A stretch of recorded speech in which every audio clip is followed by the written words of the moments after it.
दोस्तों, क्या आप जानते हैं कि एसबीआई के एक शेयर का जो बुक वैल्यू है वो है लगभग 281 रुपीज़ और आज इसका करंट मार्केट प्राइस है 184 रुपीज़। यानी कि एसबीआई के एक शेयर का जो करंट मार्केट प्राइस है वो अपने बुक वैल्यू से लगभग 100 रुपये कम है। जबकि दूसरी तरफ अगर आप एचडीएफसी बैंक को देखें तो एचडीएफसी बैंक के एक शेयर का जो करंट बुक वैल्यू है वो है 321 रुपीज़ और इसका जो करंट मार्केट प्राइस है वो है 1056 रुपीज़। यानी कि अपने बुक वैल्यू से लगभग 4 गुना ज़्यादा कीमत पर एचडीएफसी बैंक ट्रेड हो रहा है। जबकि दूसरी तरफ स्टेट बैंक ऑफ इंडिया का शेयर अपने बुक वैल्यू से भी कम प्राइस में मार्केट में ट्रेड हो रहा है।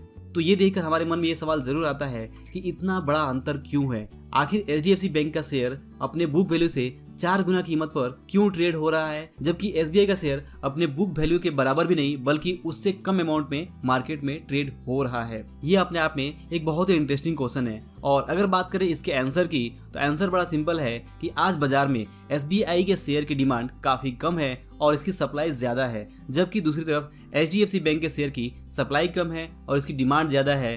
क्योंकि अगर आप देखें तो स्टॉक का जो मार्केट प्राइस होता है वो डिमांड और सप्लाई की वजह से ही कम या ज्यादा होता है। तो अब दूसरा सवाल ये आता है कि ऐसा क्यों है, क्यों एसबीआई के शेयर की डिमांड कम है और क्यों एचडीएफसी बैंक के शेयर की डिमांड ज्यादा है। तो दोस्तों, इसके बहुत सारे कारण हो सकते हैं। अब आपके हिसाब से क्या कारण है आप मुझे कमेंट करके जरूर बताइए। खैर, ये बिल्कुल एक अलग टॉपिक है कि एसबीआई और एचडीएफसी बैंक के शेयर्स के बुक वैल्यू लगभग बराबर होने के बावजूद इनके मार्केट प्राइस में इतना बड़ा अंतर क्यों है, और इसके बारे में कभी बाद में हम डिटेल में जरूर जानेंगे। बट इस वीडियो में हम बुक वैल्यू के जो कॉन्सेप्ट है उसको डिटेल में हम जरूर समझेंगे। जी हाँ दोस्तों, basics of stock market series के आज के इस वीडियो में मैं आपसे बात करने वाला हूँ बुक वैल्यू के बारे में। और इस वीडियो में हम जानेंगे कि बुक वैल्यू का मतलब क्या होता है, इसका कैलकुलेशन कैसे किया जाता है और एज ए इन्वेस्टर हमारे लिए बुक वैल्यू को समझना क्यों बहुत जरूरी है। साथ ही साथ हम ये भी जानेंगे कि आप स्टॉक मार्केट में लिस्टेड किसी भी कंपनी का बुक वैल्यू कैसे चेक कर सकते हैं। तो चलिए सबसे पहले एकदम आसान भाषा में ये समझते हैं कि बुक वैल्यू होता क्या है, इसका मतलब क्या है। तो दोस्तों, एकदम आसान भाषा में बुक वैल्यू का मतलब ये होता है कि अगर किसी कंपनी का कारोबार आज के दिन बंद हो जाए और कंपनी अपनी संपत्तियों से अपनी सारी देनदारियां और लोन्स चुका दे तो उस कंपनी के पास जो भी रिमेनिंग एसेट्स बच जाएंगे वो होगा उसका नेट एसेट।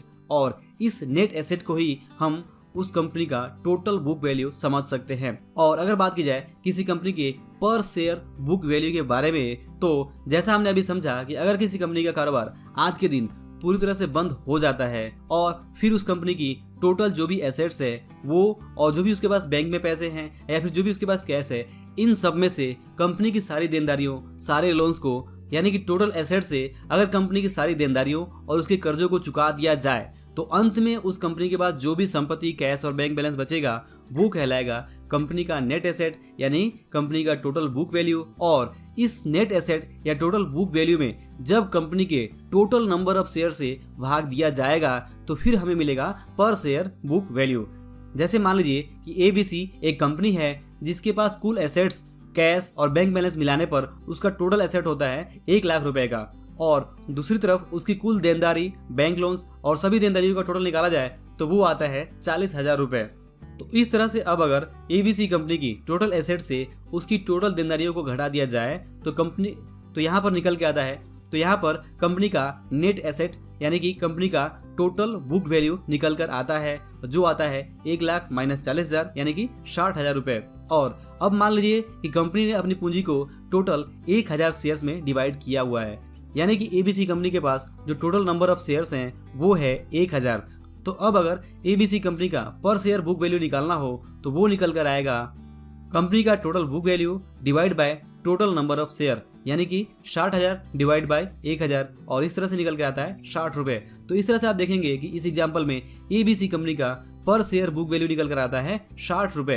दोस्तों, जैसा मैंने आपको पिछले वीडियो में बताया था कि आमतौर पर हर कंपनी के शेयर के 3 प्राइस होते हैं। पहला फेस वैल्यू, दूसरा बुक वैल्यू और तीसरा होता है मार्केट वैल्यू, और ये तीनों ही आमतौर पर अलग अलग होते हैं। फेस वैल्यू कंपनी का शुरुआती पर शेयर वैल्यू होता है जिसमें कंपनी की कुल पूंजी को डिवाइड करके उसे शेयर्स में डिवाइड किया जाता है, और बुक वैल्यू कंपनी की वर्तमान कीमत होती है, जबकि मार्केट वैल्यू या मार्केट प्राइस वो होता है जिस प्राइस पे मार्केट में लोग उस कंपनी के शेयर्स खरीदने को तैयार होते हैं।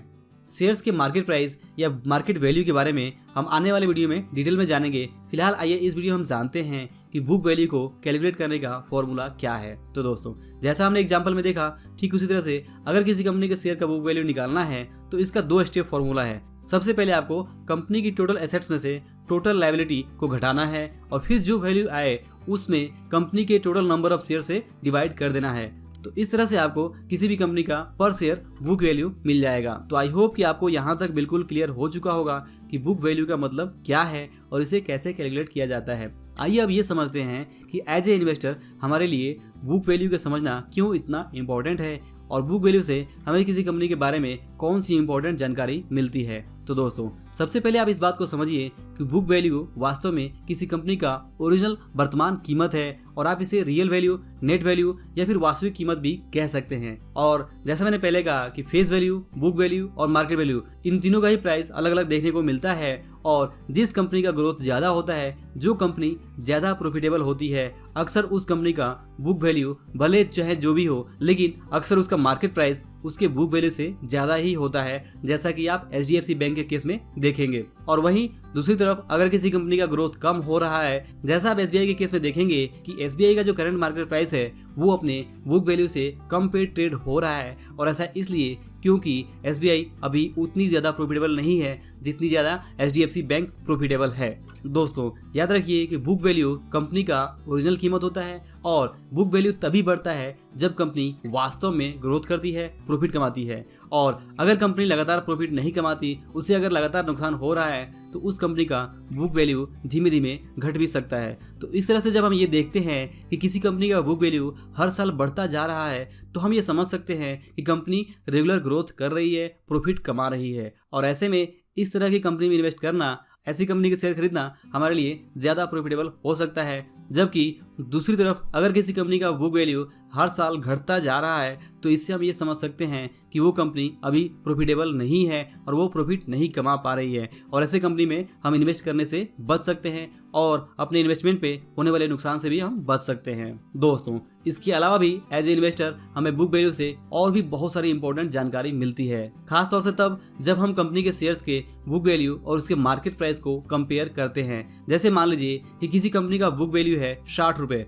और उस कंपनी के शेयर की मार्केट में जो करंट प्राइस है वो है 600 रुपये। तो इसका मतलब ये हुआ कि इस कंपनी के शेयर की मार्केट कीमत इसके बुक वैल्यू की तुलना में 10 गुना ज्यादा है। तो अब सवाल यह आता है कि क्या इस 10 गुना ज्यादा कीमत पर इस कंपनी का शेयर खरीदना आपके लिए उचित होगा या नहीं। उचित हो भी सकता है अगर कंपनी सच में फ्यूचर में उसी हिसाब से ग्रोथ करने वाली है, लेकिन फिर भी 10 गुना कीमत बहुत ज़्यादा हो सकती है। तो इस तरह से जब आप कंपनी के शेयर की बुक वैल्यू और उसके करंट मार्केट प्राइस के बीच कंपेयर करते हैं, तो इससे आपको ये समझ में आता है कि कंपनी का जो शेयर है वो अभी कितना महंगा है या कितना सस्ता है।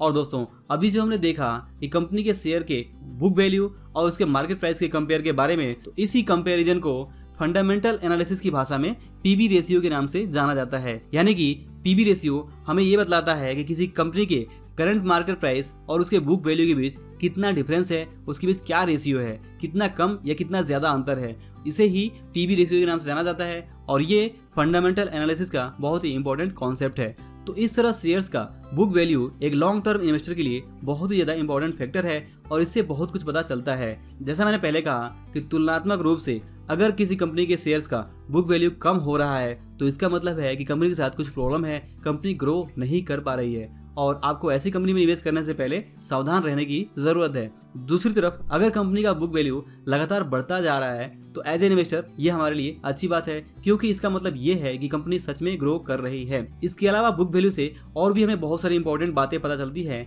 तो इसलिए एज ए इन्वेस्टर हमें बुक वैल्यू कंसेप्ट को समझना हमारे लिए बहुत ही ज़्यादा ज़रूरी हो जाता है। और आइए अब ये बात करते हैं कि आप किसी कंपनी के शेयर्स का बुक वैल्यू कैसे चेक कर सकते हैं। तो दोस्तों, सिंपली सबसे पहले तो आप किसी कंपनी के बैलेंस शीट, उसके फाइनेंशियल रिपोर्ट में बुक वैल्यू को चेक कर सकते हैं। इसके अलावा आप गूगल सर्च या फिर moneycontrol.com या फिर screener.in इस तरह की वेबसाइट पर जाकर जब आप किसी कंपनी के बारे में डिटेल इन्फॉर्मेशन सर्च करते हैं तो वहां पर आपको उस कंपनी का बुक वैल्यू देखने को मिल जाता है। जैसे मान लीजिए कि आप रिलायंस इंडस्ट्रीज के एक शेयर का बुक वैल्यू चेक करना चाहते हैं तो सिंपली आप screener.in इस वेबसाइट पे जा सकते हैं और यहाँ पर आप सर्च बॉक्स में टाइप करिए रिलायंस इंडस्ट्रीज, जिसका कि आप बुक वैल्यू चेक करना चाहते हैं। तो जैसे आप टाइप करते हैं रिलायंस इंडस्ट्रीज तो यहाँ पर आपको जो रिजल्ट मिलता है उसमें आपको रिलायंस का करंट मार्केट प्राइस, इसका फेस वैल्यू और साथ ही साथ इसका बुक वैल्यू भी देखने को मिल जाता है। और इसी तरह से आप गूगल सर्च का इस्तेमाल करके भी किसी कंपनी का बुक वैल्यू जान सकते हैं।